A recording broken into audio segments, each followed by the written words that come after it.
So recently I saw this post on X, formerly known as Twitter, before Elon Musk bought it, from the page Libs of TikTok, and it read the following. Violent activists tore down dozens of statues including Columbus, Thomas Jefferson, and George Washington. None were held accountable or charged with a hate crime. Michael Cassidy knocks over a Satan statue made out of household items and gets charged with a hate crime. Welcome to America's two-tier justice system. The police state made it clear who they worship. Wokeness and Satanism is the new religion. So what we really have here is deranged nutjobs tearing down and vandalizing historical monuments. Some statues look beheaded. As we know, people like this are a huge fan, actually, of beheading. And not only are people like this not prosecuted for hate crimes and property destruction, quite the opposite, they are regularly praised by propaganda machines such as the New York Times. Don't worry though, as described above, the true culprits of evil who knocked over a statue of Satan will feel the full force of fury from the responsible police state. So I want to talk a bit about this whole statue destroying trend that we have been seeing for the past decade or so. It's an obvious symptom of the disease that is American wokeism, as far as I'm concerned, but it has to be one of the worst ones.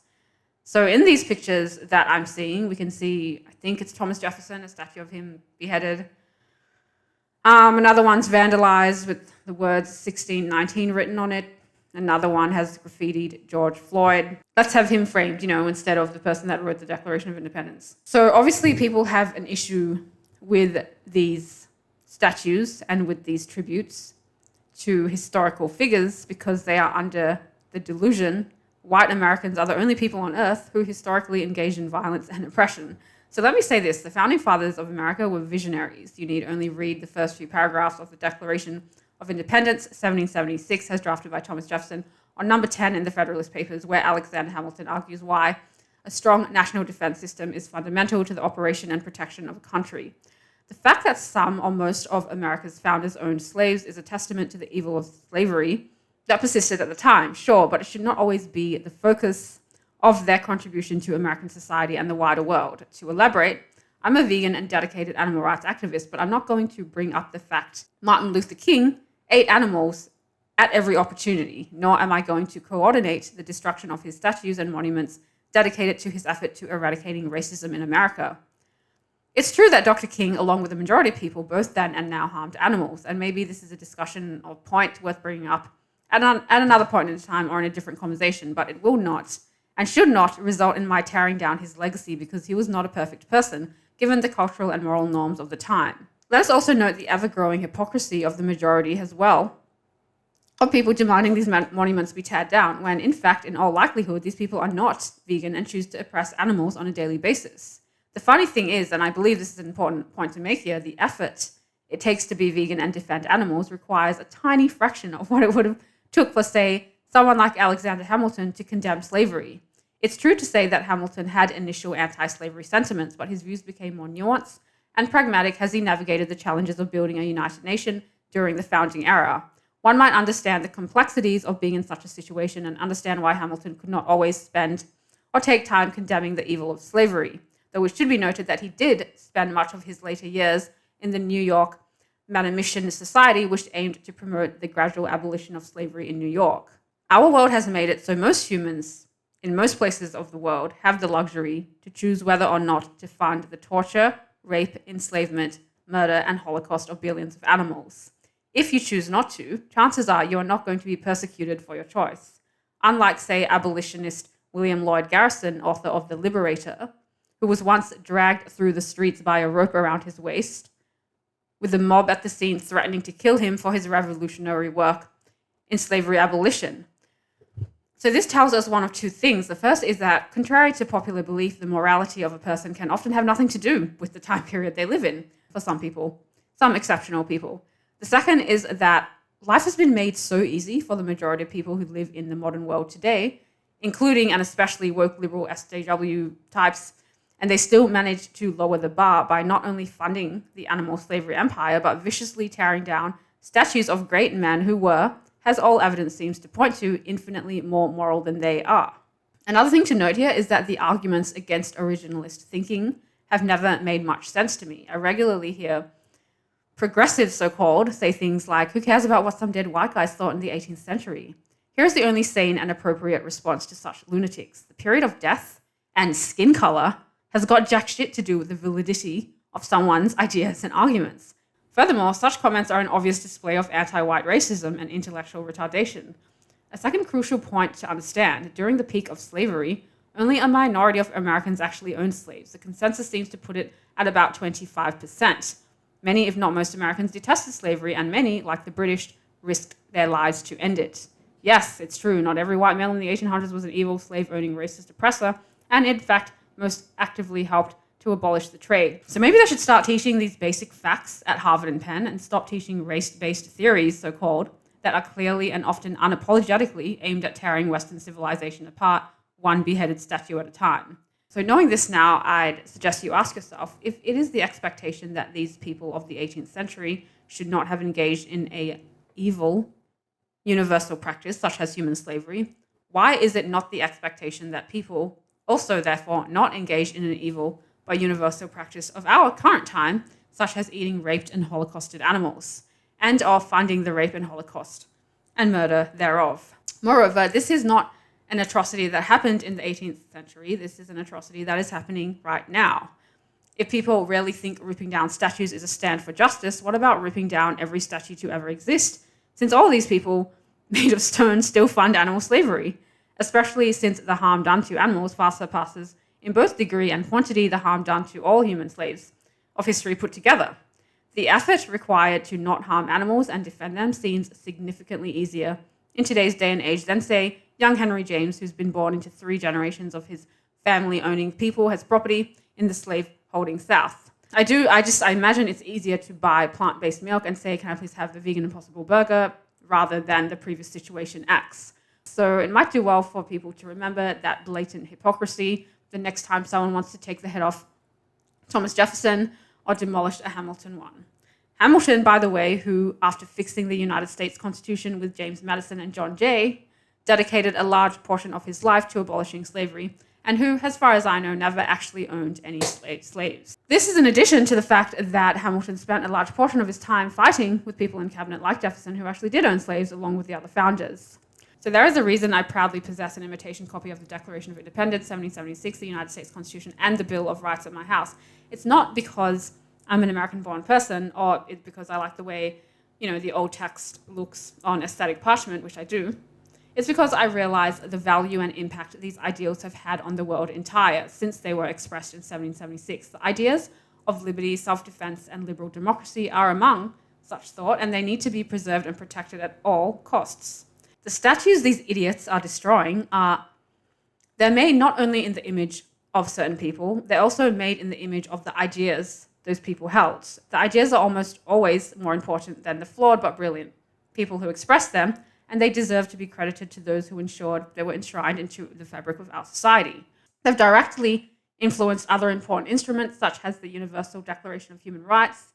Side note, this is not an endorsement of the disgraced Jew-hating United Nations themselves, just talking about the instrument, and is mentioned extensively in the works of people like Steve Wise. He's a Harvard litigator who currently litigates for personhood on behalf of non-human animals in New York courts. Even prolific animal liberation activist and my personal inspiration, Gary Yourofsky, references the phrase life, liberty, and the pursuit of happiness in his social media posts, specifically the one regarding his retirement from activism. If America did not have the Revolutionary War in 1776 and the 13 states did not successfully revolt against the British Empire and set the stage for the rest of the world to follow, a new and elected democratic government, the world would be a very different place to what we see it is today. Arguably, it would be a much worse place. In this sense, it is indisputable that America is not only a success story, it is likely the greatest success story of all time. So why do I care so much? The answer is obviously because since 1776, America seems to set the cultural tone for the rest of the world. This isn't to say that every other Western country follows exactly what America does, but generally speaking, it seems to influence the cultural tone in that sense. In the Paul Thomas Anderson drama Magnolia, there is a repeated line in the film. It's something like, in the end, the past will decide what happens. To some extent, I think this is true. America's liberty, that is power, freedom, and influence, I think can ultimately be traced back to the American Revolution. It's made plenty of blunders, no doubt, but the reality is a world without the United States would be a pretty terrifying place to live in. And you can see this in the reaction to President Biden pulling out of Kabul in In Afghanistan, you literally had mothers passing over their babies to US soldiers over barbed wire, hoping they'd be taken because they didn't want to be raised under the tyranny of the terrorist Taliban regime. Do people really think they are handing their babies over to Americans or any Westerner because we are the evil white oppressors? Please. No one truly believes America is worse than these places because no one, normal anyway, actually wants to live or wants anyone they even remotely care for to live in such places. If we, as in Australia, the country I'm from, were attacked tomorrow, if the Western world came under siege like Israel, do you really think any of us would survive without the States? 2 world wars indicate the odds are not in your favor. There are, of course, things to dislike about America. I think their current office is incompetent, insane, possibly just straight up evil, and I don't like that America does deals with the Middle East instead of helping liberate the women and kids there, whom I see has in chains, basically.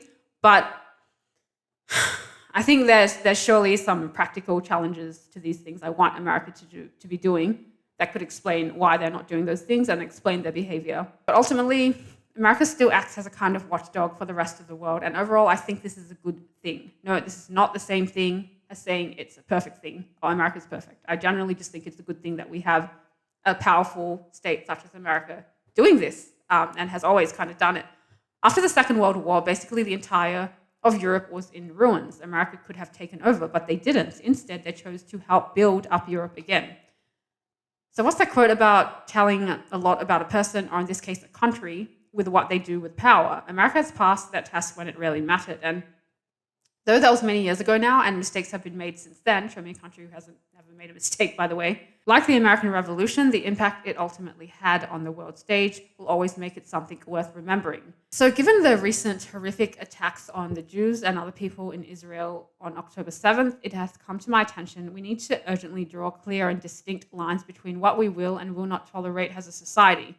I think Biden should be the first to go, personally, and I've never seen anyone, and I mean literally anyone, be so embarrassingly unfit to run office. I mean, the dude's senile and can barely walk down a flight of stairs. At this point, literally, Frank Underwood would make a better leader for the country than this guy. There's no need to be cruel about it, but in this case, even just stating what I deem as the obvious is cruel. It should be illegal for a leader, so-called, who's weak and ineffective, and who's quite clearly having his strings pulled, by the way, by other people, to be running anything of any social importance, let alone the most powerful country in the world. He's an enemy to America, whether he means to be or not, and he is sending out a clear signal to our enemies that the West is in rapid decline. It appears as though this man and the current Democratic office is intentionally letting a massive influx of illegal migrants at the southern US border. But for some reason, the Supreme Court has ruled in a 5-4 decision that the federal government could tear down razor wire erected by Texas authorities, which was stopping people from getting into the border. This is what I would consider a dangerous and evil expansion of federal power. Then you have garbage heaps like The Guardian assigning the blanket name to all invaders as refugees. Like, I'm sorry, no. I've seen dozens of footage now, and from what I've seen, it is mostly adult, mostly male, mostly wearing Nike or Nike ripoffs, looking very unpersecuted and happy. I highly doubt that many, if not most, of these people invading the US-Mexican border are genuine refugees. So we need to have an honest and candid response to this situation that protects American interests, because at this point, it's going to be our collective problem as well. I'm all for legal immigration, and in fact, that's a big part of America's success, I think. Legal immigration. If you're honest and hardworking, go wherever the fuck you want.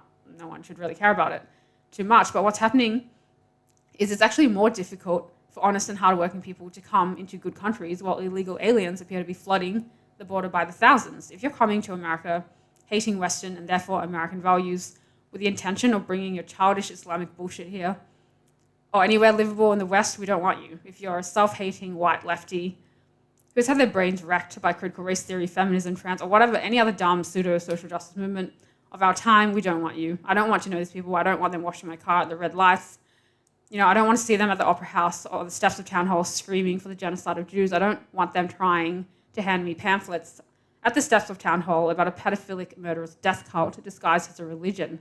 I don't want anything to do with them, period. My policy on this is very simple. Just say no to raising terrorists, Islamic, Palestine, or any other flag of pure lunacy.